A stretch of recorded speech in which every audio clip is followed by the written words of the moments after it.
Earlier this year, on April 1st, an anchor strike led to nearly 600 gallons of toxic fluid seeping into Lake Michigan. It served as a real wake-up call for many about the need to ensure that the Line 5 pipeline is safe and secure. I'll wait.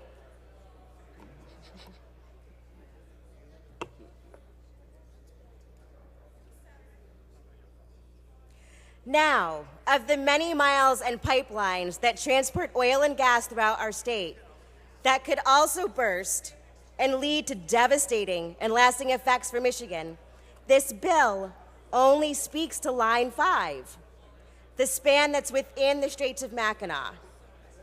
And since this bill applies to only those within the straits, we need to ensure that these rules apply to all structures and forms to contain pipelines, including tunnels. That is why I am proposing an amendment to make sure that the legislation before us applies whether or not the pipeline is contained within a tunnel.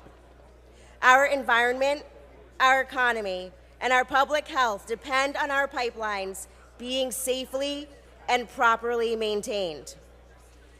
As the Great Lakes state, we are inherently responsible for preserving the safety and quality of our water for generations to come. We cannot afford to gamble with our state's health and well-being.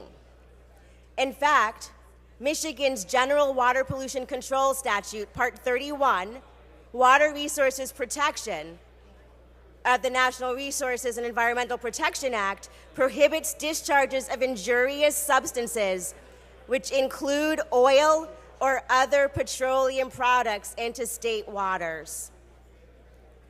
I would hope that we would care about our state's waters and that we would realize that us legislators are bound to protect our natural resources by the state's constitution. If you agree that the bills before us today are necessary to ensure Line 5 does not pollute, does not injure the Straits of Mackinac, then we should be able to agree that these standards should be applied no matter how that pipeline is housed, including within a tunnel, which could also be subject to a breach, a break, or external threat, such as we saw from the anchor accident back in April. We are already suffering through multiple water crises in Michigan.